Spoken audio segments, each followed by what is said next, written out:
उमर बिन अब्दुल अजीज के खलीफा राशिद होने में कोई इख्तलाफ नहीं है। क्यों इख्तलाफ नहीं है? इसलिए कि अगर खलीफा से किसी को खिलाफत मिले तो वो खलीफा बने, तो इनको तो किसी खलीफा राशिद ने खलीफा नहीं बनाया था। जिनसे इख्तिदार मुंतकिल हुआ था उनका जिक्र तो काबिल जिक्र ही नहीं है। वो क्यों खलीफा थे? उन्होंने कहा सबसे पहले मैं देखूंगा माशरे में बेइंसाफी क्या क्या हुई है। उनका खातून जन्नत को बागे फिदक से मारूफ किया गया है। हाँ, मैं वो वापस करूंगा। काले तजदीद पहला मुजद्दिद इस्लाम में हज़रत उमर बिन अब्दुल अज़ीज़ शुमार होते हैं। काले तजदीद क्या है? कल नबी पाक की औलाद तड़पती रह जाए, क्या खिलाफत और क्या वलायत है, क्या मुसलमानियत है। उनको विरसे में मिला हुआ काम था। मैं ज्यादा ऊंचा बोलने की दिक्कत भी महसूस करता हूँ। मैं ये कहना चाहूँगा कि वो बागे फिदक वो था कि जो हज़रत सैयदा खातून जन्नत को नहीं दिया गया था। इस पर इंतहाई आज़ूदगी हुई थी। हजूर के ज़माने में तक़सीम मीरास है वो हज़रत हैदर करार का काम था। हज़रत हैदर करार से ज़्यादा इल्म रखने वाला सहाबा में तो कोई मौजूद नहीं था। अना मदीनतुल इल्म व अलीयुन बाबुहा, मैं इल्म का शहर हूँ, अली उसका दरवाज़ा है। तो ये किस तरह मुमकिन हज़रत अली साथ लेके गए हों और हज़रत अली को शेर खुदा को कानूनी विरासत न पता हो? हो ही नहीं सकता। सैयदा खातून जन्नत जाके क्लेम करे तो उसके असबाब कुछ हों, उसमें कोई बिल वास्ता या बिला वास्ता ऐसी बात नहीं करना चाहूँगा जिससे किसी शख्स पर तनकीद मकसूद हो। माशाअल्लाह। लेकिन वो उनके पास रहा कि कोई नेशनलाइज किया गया उसको कि ये सरकारी प्रॉपर्टी है। नबी जो है विरासत पाता भी नहीं, विरासत देता भी नहीं। ये किस तरह मुमकिन है कि उनके इल्म में हो, ज़रूरी बुर्दा के इल्म में न हो? उमूल बलवा का मसला है। उमूल बलवा में खबरें वाहिद काबिल कबूल ही नहीं है जी। औज़ु बिल्लाहि मिनश शैतानिर रजीम, बिस्मिल्लाहिर्रहमानिर रहीम।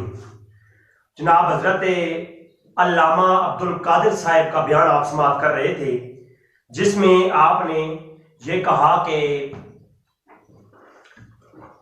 उमर बिन अब्दुल अजीज रज़ी अल्लाह तआला अन्हु, आपके खिलाफत के दौर में, आपके ज़माने में आपने बहुत ही अच्छा काम ये किया कि बाग़े फिदक जो कि अहले बैत का हक छीना गया था वो आपने वापस किया है। मैं मुअद्दबना गुजारिश करूंगा जनाब हज़रत अल्लामा पी अब्दुल कादिर साहब की बरगाह में कि जनाब अल्लामा अब्दुल कादिर साहब, आप जो है जो आपने ये बात पेश की है इसकी कोई दलील अहले सुन्नत वल जमात की किसी कुतुब से भी आप दिखा दें।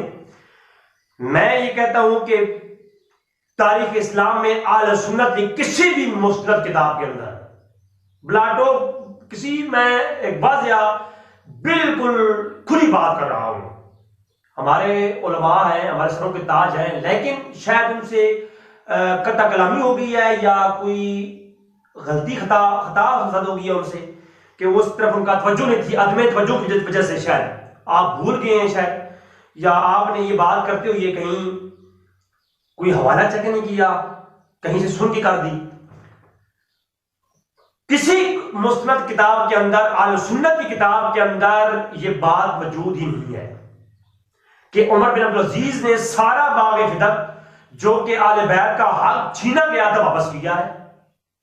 हाँ, इसके उलट बहुत सारी रवायात मौजूद है मिशकात शरीफ के अंदर भी, और ये सही मुस्लिम शरीफ के अंदर भी, सही मुस्लिम शरीफ के अंदर ही मौजूद है और बुखारी में मौजूद है। इसके अलावा मिशकात शरीफ के अंदर मैं आपको हवालात दे देता हूं, वक्त कम लगेगा और वीडियो तक तवील ना हो। उमर बिन अब्दुल अजीज के दौर में बाग़े फिदक पूरा जो है वो आले बैत को वापस नहीं किया गया। ये इस तरह की कोई भी सही दलील आले सुन्नत की किसी ऑथेंटिक किताब के अंदर मौजूद नहीं है। अहले सुन्नत की मोतबर किताब जो है, जो कि आप पढ़ते हैं अपनी मशहूर मदारिस के अंदर पढ़ाई जाती है मिशकात शरीफ, उसके अंदर भी ये बात मौजूद है। और मसनद अबी जाला के अंदर, मसनद अबी दाऊद के अंदर और दीगर जो है ना मसनद बज़ार के अंदर ये रिवायत मौजूद है, आपके सामने पेश करता हूँ। मिशकात शरीफ की पहली जिल्द है, जो है कुतुब खाना कदीमी से छाया हुई, और 356 नंबर इसका सफा नंबर है। अक्सर यही पढ़ाई जाती है मदारस के अंदर। तो जो रवायात पेश की जाती हैं कि हजरत अम्मा फातिमा ज़हरा सलामुल्लाह अलैहा आप हजरत मोहम्मद सल्लल्लाहु अलैहि वसल्लम से अपने अब्बा जान से नबी करीम सल्लल्लाहु अलैहि वसल्लम से बाग़ फिदक मांगा कि अब्बा जान मुझे हिब्बा कर दीजिए, मुझे बाग़ फिदक दे दीजिए। तो आप सल्लल्लाहु अलैहि वसल्लम ने इनकार कर दिया, और हजूर अकरम सल्लल्लाहु अलैहि वसल्लम ने इनकार कर दिया जब अम्मा फातिमा ज़हरा सलामुल्लाह अलैहा आपने बाग़ फिदक हजूर से मांगा अपने अब्बा जान से, तो हजूर ने इनकार कर दिया। फिर उमर फारूक और अबू बकर सिद्दीक़ के दौर के अंदर फिर जब जो है ना आपने मांगा, तो आप फिर जो है ना मिसलो मा अमला, अबू बकर सिद्दीक़ ने भी वही अमल किया जो पहले हजूर ने किया था। फिर उमर फारूक के दौर में भी उमर फारूक ने बाग़ फिदक का वही फैसला किया जो हजूर ने और अबू बकर ने किया। और फिर उस्मान गनी भी मिस्ल मा अमला, जो भी मिस्ल मा अमला जो भी अमल पहले हो चुका था उस्मान गनी ने भी वही किया। और उमर बिन अब्दुल अजीज के दौर में भी जब ये बात की गई तो आपने भी कहा कि मैं हक ही नहीं रखता कि मैं वो फैसला करूं जो हजूर ने नहीं किया, अबू बकर सिद्दीक़ ने नहीं किया, उमर फारूक ने नहीं किया, और उस्मान गनी ने नहीं किया, हज़रत अली ने नहीं किया, मैं क्यों करूं वो अमल। लिहाजा खुलफाए राशिदीन का जो फैसला था, तो हज़रत उमर बिन अब्दुल अजीज ने जो है जो आले बैत का कुछ हिस्सा बनता था उसमें से जब मरवान बिन हकम से वो बाग दोबारा अपने कब्जे में लिया अब उमर बिन अब्दुल अजीज ने, तो उसमें से कुछ हिस्सा अता फरमाया आले बैत को। ये आले सुन्नत की किताब के अंदर मौजूद है। पूरा बाग उनसे छीना गया था और फिर उन्होंने लौटाया, ये बात कहीं मौजूद नहीं है, किसी भी आले सुन्नत की किताब के अंदर मौजूद नहीं। और अबू दाऊद में ये हदीस भी मौजूद है। इस हदीस को मिशकात साहिब मिशकात ने इमाम बरियुद्दीन तबरेज़ी ने सुनन अबू दाऊद से लिया है। इमाम अबू दाऊद ने इसको रिवायत किया है। आप इसकी असल रिवायत मिशकात शरीफ की तो आपको सुनन नहीं मिलेगी, आप उसके अंदर देख सकते हैं।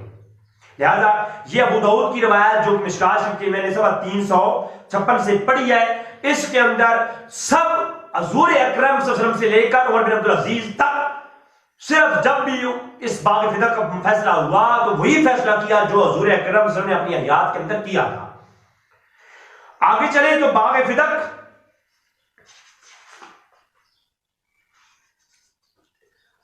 हजूर अकरम सल्लल्लाहु अलैहि वसल्लम ने अम्मा फातिमा ज़हरा सलामुल्लाह अलैहा को हिब्बा कर दिया था। ये रवायत जो है पेश की जाती है, अहले सुन्नत की किताबों से दिखाई जाती है, और कहा जाता है कि अहले तशय्युअ ये एतराज करते हैं, मुतरज़ होते हैं कि अहले सुन्नत की किताबों में मौजूद है कि अम्मा फातिमा ज़हरा सलामुल्लाह अलैहा को हजूर अकरम सल्लल्लाहु अलैहि वसल्लम ने बाग़ फिदक हिब्बा कर दिया था।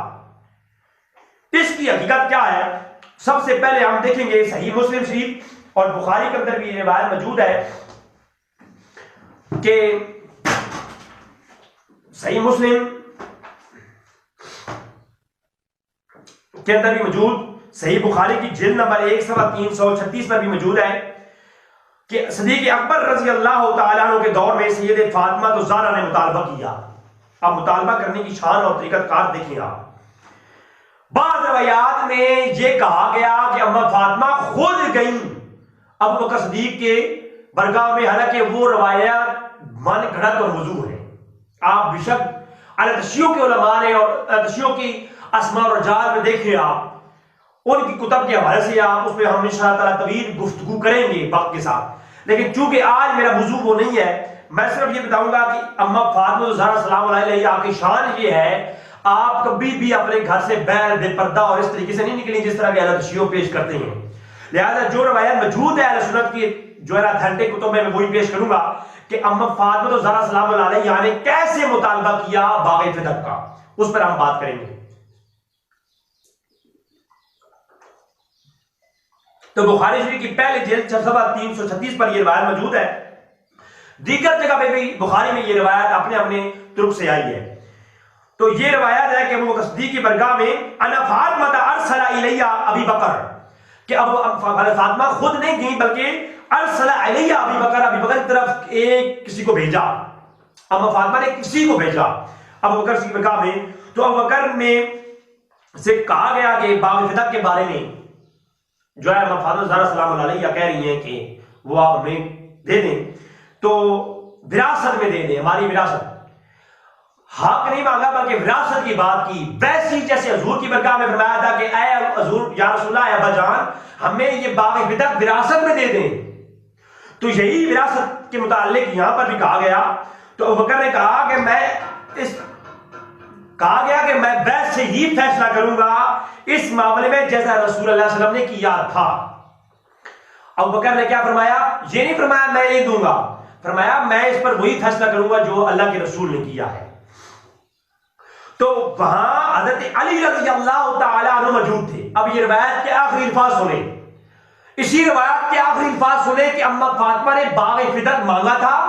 इसी रिवायत के बुखारी के अंदर आखिरी अल्फाज सुने, फतशहद अली ने वही गवाही दी। आपने फरमाया मैं गवाही देता हूं कि अबू बकर आपने ठीक फरमाया, आपने जो फैसला किया है वो क्या किया? ठीक किया। हज़रत अली ने गवाही दी और यही वजह है कि हज़रत अली की दौरे खिलाफत में ये बाग फिदक हज़रत अली ने खुद नहीं दिया, ना ही आले बैत मुता फरमाया। हज़रत अली ने वही फैसला किया जो अबू बकर उमर ने किया और उस्मान ने किया था। तो लिहाजा अबू बकर सिद्दीक ने फरमाया कि मैं इस बाग फिदक का वही फैसला करूंगा जो हुजूर ने किया था। हज़रत हुजूर ने ये विरासत में आपको नहीं दिया, आले बैत को नहीं दिया था, हुजूर देकर नहीं गए, गोया हमें यह हासिल नहीं है, हम हुजूर की इत्तबा करेंगे। और हुजूर हज़रत अली ने फरमाया कि मैं गवाही देता हूं कि ये ठीक फैसला किया है। और इसी तरह बुखारी की जिल्द नंबर 575 पर भी यही रवायत थोड़ी सी और तुर्क से मौजूद है, मैं आपको वो पेश कर देता हूं। हज़रत अली और हज़रत अब्बास रज़ी अल्लाह तआला अन्हु आए और उमर फारूक रज़ी अल्लाह तआला मौजूद थे, मजलिस लगी थी। तो उमर फारूक रज़ी अल्लाह ने फरमाया कि मैं तुम्हें अल्लाह की कसम देता हूं कि क्या रसूल सल्लल्लाहु अलैहि वसल्लम ने फरमाया था कि हम विरासत में कुछ नहीं छोड़ते। उमर फारूक ने खिताब फरमाया कि मैं अल्लाह की तुम्हें कसम देता हूं। उस मजलिस में हज़रत अली भी मौजूद है और अब्दुल्लाह इब्न अब्बास मौजूद है। उमर फारूक ने फरमाया मैं तुम्हें कसम देता हूं, क्या रसूल सल्लल्लाहु अलैहि वसल्लम ने ये नहीं फरमाया कि हम अंबिया अपनी विरासत में कुछ नहीं छोड़ते, जो कुछ होता है वो सदका और खैरात होती है। यानी अंबिया की जो भी बाकी जो कुछ भी माल होता है वो सदका होता है, वो विरासत नहीं होती। और फिर उमर फारूक ने उसी मजलिस में यही बात दोबारा दोहराई, अब्बास रज़ी अल्लाह अन्हु की तरफ इशारा करके, व इशारा इलैया अली इब्न अब्बास, अब्बास रज़ी अल्लाह अन्हु की तरफ इशारा किया और हज़रत अली की तरफ इशारा करके यही बात दोहराई। तो आगे से हज़रत अली ने फरमाया क़ाला नअम, फरमाया जी हां, आए उमर फारूक आपने जो फरमाया दुरुस्त फरमाया। अंबिया अपनी विरासत में कुछ नहीं छोड़ते सिवाय जो कुछ होता है वो सदका होती है, सदका होता है। गोया बाग फिदक जो था वो आले बैत की विरासत में नहीं था, बल्कि वो क्या था? अंबिया की जो कुछ विरासत होती है वो क्या होती है? सदका और खैरात होती है। अब अगली बात, जो रवायात मौजूद है कि जिन पर आले सुन्नत पर एतराज होता है कि अम्मा फातिमा ज़हरा सलाम अलैहा को बाग फिदक हिबा कर दिया था हुजूर अकरम सल्लल्लाहु अलैहि वसल्लम ने, उन रवायात पर भी हम एक नजर डालेंगे। इमाम जलालुद्दीन सयूती ने दर्र मंसूर के अंदर ये तशी ज़ाकिरीन बड़े शोर और जोर से अपने मिंबरों पर ये खिताब करते हैं कि आले सुन्नत की दर्र मंसूर में इमाम सयूती ने ये रवायात को लिखा है। इमाम सयूती गुजरे 911 हिजरी में, हुजूर के जमाने से 900 साल बाद गुजरे। तो 900 साल के दरमियान वाली जो सनद है वो तो भी देखनी पड़ेगी ना भाई। तो दुर्र मंसूर के अंदर इमाम सयूती ने इस रवायत को लिखा और इमाम सयूती ने साथ में हवाला भी निकल किया कि इमाम सयूती ने ये कहां से निकल किया है। तो उस पर हम थोड़ी सी बात कर लेते हैं। उलूम हदीस और फन रिजाल को सामने रखकर अल-तशय्युअ की किताब में, अल-तशय्युअ की किताब में देखेंगे कि इसकी इन रवायात की हैसियत क्या है।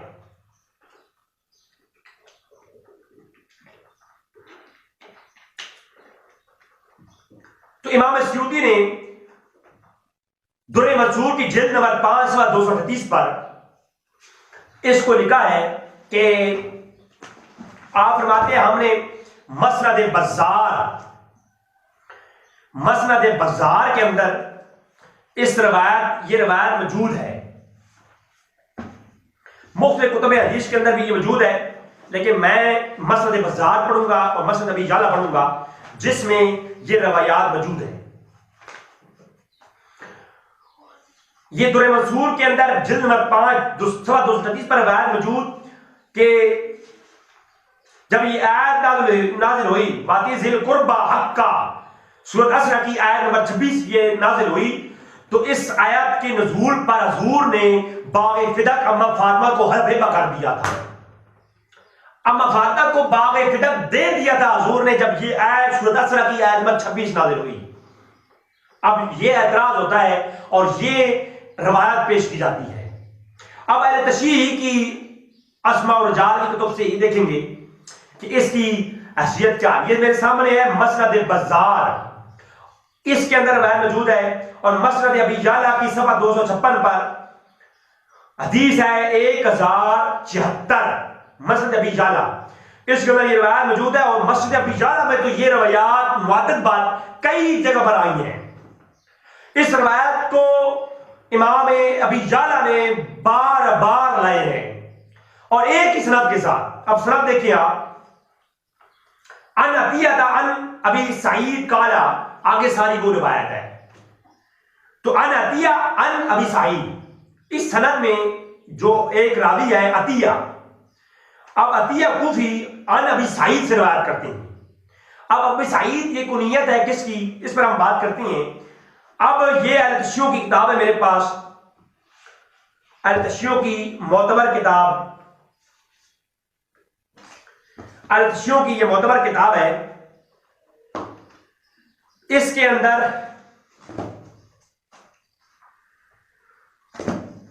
ये अल-तशियों की मोतबर किताब मेरे पास तलकी उल मकाल फी इल्म उर रजाल, तलकी उल मकाल फी इल्म उर रजाल के सफ़ा 29 और जिल्द नंबर 2 में जनाब अल-तशियों के बहुत बड़े जो है ना वो ये अस्मा और रजाल लिखने वाले बहुत बड़े आलमा, वो कहते हैं कि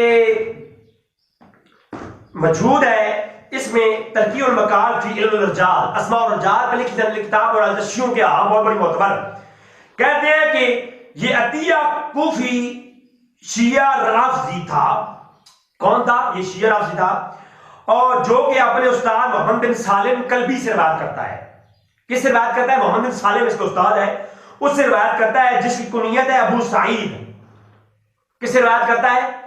ये मोहम्मद बिन सालिम, अगर आप मेरे हजर को पढ़े तो इसको भी सिका रावी नहीं कहा गया, ये भी इसको गज़ाब रावी, और बाज़ मुहद्दिसीन ने कहा कि ये मजहूल है, ये वो सालिम है जो इमाम बुखारी जिसने किया है, ये वो सालिम है या नहीं है, तो उस पर इख्तलाफ है। और कहा कि ये मोहम्मद बिन सालिम कल्बी जो है ये अतिया कूफी का उस्ताद था, और अतिया कूफी खुद शिया राफ़ज़ी था। और यही मकाल तलकी और मकाल के अंदर मौजूद है कि इसकी कुनियत थी अबू सईद, और ये जो अतिया था ये लोगों को धोखा दिया करता था इस बात से कि जो उसके उस्ताद की कुनियत अबू सईद है ना, इसको अबू सईद खुदरी बताना था। वो यानी वो लोगों को कहता था कि मैंने अबू सईद से रिवायत किया है, और लोग ये धोखा खाते थे कि अबू सईद खुदरी है ये, हालांकि ये अपने उस्ताद मोहम्मद बिन सालिम का नाम नहीं लेता था।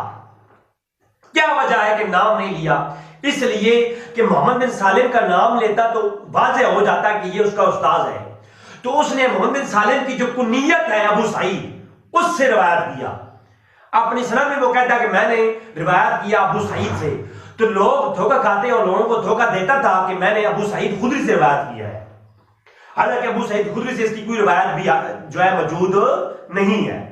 लिहाजा ये अब अतिया कूफी जो अबू सईद खुदरी से रिवायत मंसूब करता है ये झूठ है, और अबू सईद खुदरी से ये रिवायत को मंसूब करना ये इसका कज़ाब है, किज़ब है। लिहाजा इसकी कोई भी रिवायत अबू सईद खुदरी से रिवायत साबित नहीं है।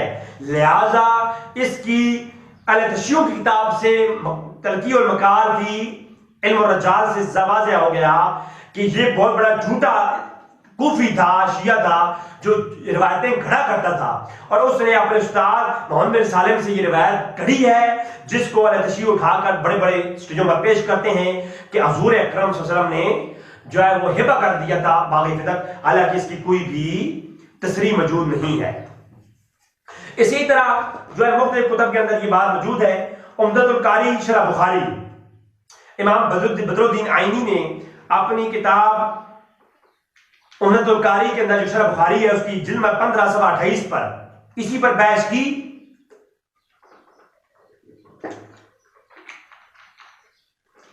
उम्दतुल कारी में ये बहस करते हुए इमाम बदरुद्दीन आइनी कहते हैं जिल्द में 15 में सफ़ा 28 पर कहते हैं कि बाग़ फिदक हिबा करना हुजूर का, ये तमाम रवायत बेअसल है। हाजा ले असल लहू, हाजा ला असल लहू, इसकी कोई असल नहीं है और ये रवायत किसी सूरत में साबित नहीं है। ऐसा अमर कि जो साबित हो ही नहीं सकता। कहा कि हाजा ला असल लहू, ये रवायत वो है जिनका कोई असल नहीं है और ये कहीं भी साबित नहीं और किसी सूरत भी ये अमर साबित हो ही नहीं सकता। सही सनद के साथ कोई भी रवायत साबित नहीं है कि हुजूर ने बाग़ फिदक को हिबा किया हो। और बाग़ फिदक और अलतशी अपनी किताब के अंदर अलतशियों ने, बल्कि आप नेजुल बलागा उठाएं, ये शरह नेजुल बलागा है और शरह नेजुल बलागा में ये बात मौजूद है। शरह नेजुल बलागा में इब्ने अबी हदीद जिल्द नंबर 26 है और सफ़ा नंबर 220 है। इमाम अबू ज़ैद से रिवायत है कि मैं फरमाते हैं कि अल्लाह की कसम मैं ही वो फैसला करता हूं जो अबू बकर ने किया था। मैं वो फैसला करता हूं जो अबू बकर ने किया था कि जो बाग़ फिदक के बारे में जो फैसला अबू बकर उमर ने किया है, अल्लाह की कसम है कि मैं होता तो मैं भी वही फैसला करता। ये किसने कहा है? इमाम अबू ज़ैद ने कहा है। नेजुल बलागा शियों की मोतबर किताब, उसकी शरह इमाम इब्ने हदीद की और जिल्द नंबर 26 है और सफ़ा 220 पर मौजूद है। और इससे आगे आप जाएं तो हज़रत इमाम बाकी रहमतुल्लाह रज़ी अल्लाह तआला फरमाते हैं, इमाम बाकी रहमतुल्लाह फरमाते हैं, क्या आप देखते हैं कि आपसे कहा गया, क्या आप देखते हैं कि जो आले बैत पर अबू बकर उमर ने आपके हक पर जुल्म किया है? फरमाया नहीं, नहीं, बल्लज़ी अंज़ल कुरान अला अब्दिही लियकुना लिल आलमीन नज़ीरा। फरमाया कि कसम है उस जात की जिसने अपने बंदे पर कुरान नाजिल किया और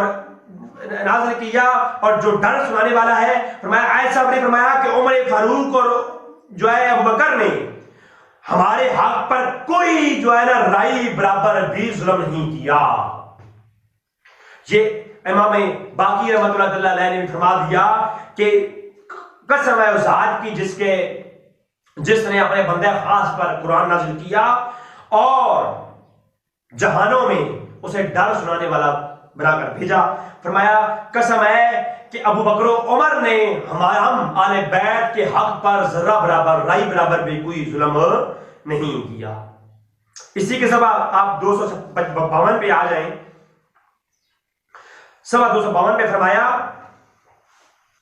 हज़रत अली के दौर में जब दौर खिलाफत में बाग़ फिदक की बात की तो हज़रत अली ने फरमाया अल्लाह की कसम मुझे हया आती है कि मैं उसके खिलाफ फैसला करूं जिस पर अबू बकर और उमर गुजर गए हैं। लिहाजा आल सुन्नत का यही मुतफिका फैसला है कि आल सुन्नत हमेशा से वही फैसला करते आए हैं जो है अबू बकर और उमर ने किया, हुजूर ने किया और खुसूसन आल बैत और हज़रत अली ने किया था। लिहाजा इस फैसले पर जनाब हज़रत अल्लामा अब्दुल कादिर साहब ने जो बात कही, यकीनन उनसे वो खता सजद हुई है और ये खता बिल्कुल इस बात में वाज़ेह है कि आले बैत के का हक नहीं छीना गया और ना ही उमर बिन अब्दुल अजीज ने वो हक वापस किया है, बल्कि कुछ हिस्सा अता फरमाया था जो कि हमेशा हर दौर में जो है वो देते आए हैं हिस्सा। लिहाजा बाग़ फिदक ये मसला जो है मैंने आपको आला सुन्नत का जो किताबों में मौजूद है वो पेश किया है। बुखारी मुस्लिम में और दीगर कुतुब हदीस में बहुत कुछ मौजूद है। इस पर इत्तेफाक करूंगा इंशाल्लाह। इस पर मजीद मैं तहकीक कर रहा हूँ। आने करीब एक बड़ी नशिस्त पर मौजूद हम इस पर बात करेंगे। दुआ है कि रब ताला हमें हक जानने की और उस पर अमल करने की तौफीक अता फरमाए। वमा अलैना इल्लल बलागुल मुबीन।